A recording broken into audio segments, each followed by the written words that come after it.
विगत दिन विश्वविख्यात जिज्ञासा समाधान कार्यक्रम में राष्ट्रीय स्वयंसेवक संघ चंदेरी से श्री सुनील जी अन्य सदस्यों के साथ आए और शताब्दी वर्ष के उपलक्ष्य में आयोजित गृह संपर्क अभियान के बारे में बताते हुए मुनिवर का आशीर्वाद मांगा और फिर पर्यावरण संरक्षण के लिए महत्वपूर्ण कदम उठाने के लिए जैन समाज का सहयोग भी मांगा। गुरुवर के चरणों में बारंबार नमोस्तु नमस्तु। गुरुजी, हम सबका परम सौभाग्य है कि राष्ट्रीय स्वयंसेवक संघ चंदेरी का जो शताब्दी वर्ष पर गृह संपर्क अभियान प्रारंभ होने जा रहा है वो आपके आशीर्वाद से प्रारंभ हो रहा है। गुरुजी, गृह संपर्क अभियान में हम सभी संघ के स्वयंसेवक प्रत्येक घर में संपर्क करेंगे और संघ जो अभी पंच परिवर्तन के विषय को लेकर बात कर रहा है वो हम सभी समाज के बंधुओं के आगे अपने विषय रखेंगे। निर्यापक मुनिपुंगव श्री सुधासागर जी महाराज से मंगल आशीर्वाद लेने के बाद श्री सुनील जी ने RSS सदस्यों के साथ मिलकर गुरुवार से जैन भोजनशाला में हो रहे प्लास्टिक के प्लेट आदि पर रोक लगवाने की अपील की और कहा कि ये सहयोग मिल जाए तो शताब्दी वर्ष का पर्यावरण संरक्षण सफल हो जाएगा। उन पंच परिवर्तन के विषयों में एक विषय पर्यावरण संरक्षण का भी है। गुरुजी, अभी हम सभी भोजनशाला में भोजन ग्रहण करने गए तो अति स्वादिष्ट भोजन प्राप्त हुआ, लेकिन एक आपसे विनती है कि जो पर्यावरण संरक्षण को लेकर संघ कार्य कर रहा है शताब्दी वर्ष में, तो वहाँ पर जो प्लास्टिक का प्रयोग हो रहा है यदि उसके स्थान पर किसी अन्य विकल्प का प्रयोग हो तो ये जो शताब्दी वर्ष का हमारा शुभारंभ है यह आपके आशीर्वाद से सफल हो जाएगा।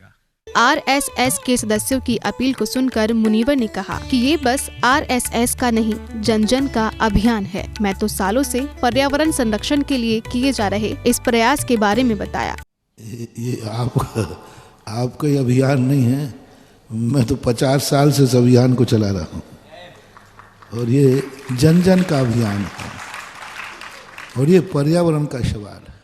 आगे मुनिवर ने राष्ट्रीय स्वयंसेवक संघ की प्रशंसा करते हुए बताया कि ये संघ परिवार, जाति और धर्म से ऊपर उठकर है। संगठन अनेक प्रकार के होते हैं। एक पारिवारिक संगठन भी होता है जो अपने परिवार का होता है, एक जातिगत संगठन होता है जो एक जाति विशेष को रूप लेता है, एक धर्म का संगठन होता है जो धर्म विशेष से होता है और एक वो संगठन होता है जो परिवार, जाति, धर्म से ऊपर उठ करके होता है, उसका नाम है राष्ट्रीय स्वयंसेवक संघ, जिसका काम ये 5 सूत्रीय कार्यक्रम ना किसी से परिवार से संबंध रख रहे हैं, ना किसी जाति से संबंध रख रहे हैं, ना किसी संप्रदाय विशेष से संबंध रख रहे हैं, ये तो सृष्टि से संबंध रख रहे हैं। मानवता के सूत्र हैं, ये मानवता के सूत्र। मुनिवर आगे बोले, ये संघ बस मानवता और प्रकृति के लिए काम करता है और इसके लिए हर व्यक्ति को सहयोग करना चाहिए। तुम अंदर कौन से परिवार के हो वो तुम्हारा विषय है व्यक्तिगत, लेकिन जब कोई राष्ट्रीय संस्थाएं कोई काम करती हैं उसका एक उद्देश्य रहता है तुम अंदर से क्या हो, पर जो चीज़ें मानवता की हैं, जो सबके लिए हैं, जिससे कोई भी हर व्यक्ति को नुकसान है, परिवार को नुकसान है, जाति को नुकसान है, धर्म को नुकसान है, जिंदगी को नुकसान है, ऐसी चीज़ों के लिए हम यदि लेके चलते हैं तो इन सब के लिए हर व्यक्ति को समर्थन करना चाहिए। आगे मुनिवर ने डिस्पोजल के प्रयोग न करने की अपील के लिए कहा कि मैं खुद प्लास्टिक और डिस्पोजल का विरोध करता हूँ। प्लास्टिक आदि की डिस्पोजल की बात कही, बाबू मैं डिस्पोजल के संबंध में इतना बोलता हूँ, सब तरफ से पारमार्थिक दृष्टि से निषेध करता हूँ, धार्मिक दृष्टि से निषेध करता हूँ और हम खुद डिस्पोजल में नहीं लेते।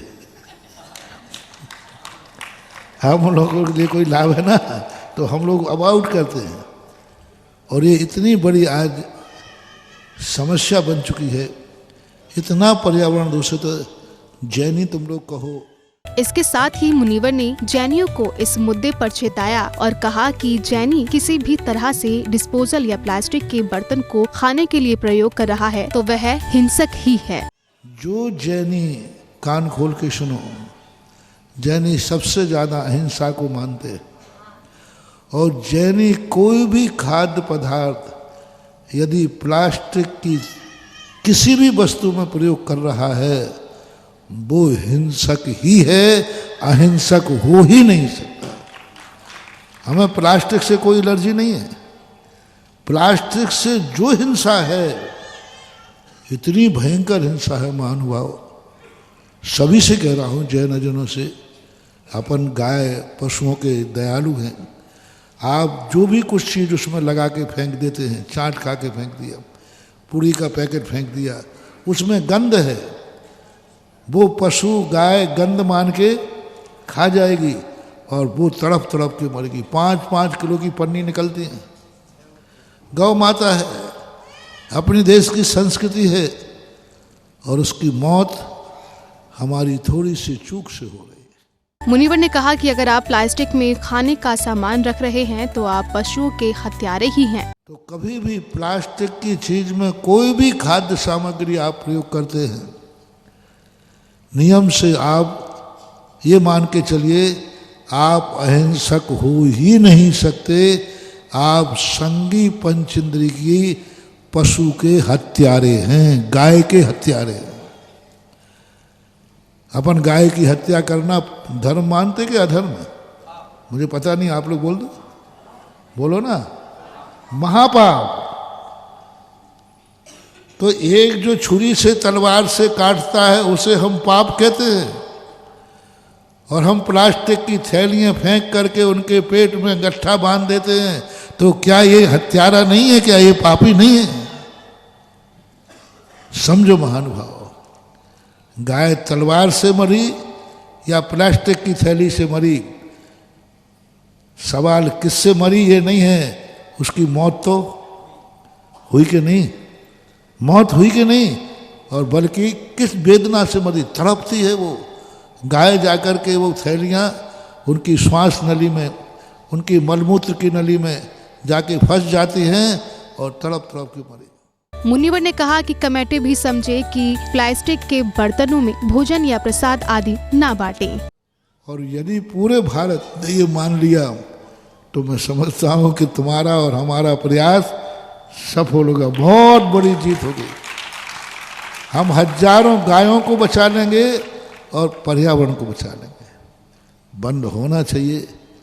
अब देखो भाई, मेरा सीमा माइक तक रहती है। अब आप लोग कमेटी को कहो कि इसका प्रयोग कम से कम धर्म क्षेत्रों पर, यहाँ प्लास्टिक की वस्तुओं का उपयोग हो रहा है, नहीं करना चाहिए। मुनिपुंगव श्री की इस प्रेरणा ने एक बार फिर ये संदेश दिया है कि धर्म और पर्यावरण दोनों एक दूसरे के पूरक हैं। जब हम प्रकृति की रक्षा करते हैं तो वास्तव में अहिंसा और करुणा के मार्ग पर ही चलते हैं। जैन फोकस के लिए अशोकनगर, मध्य प्रदेश से ब्यूरो रिपोर्ट।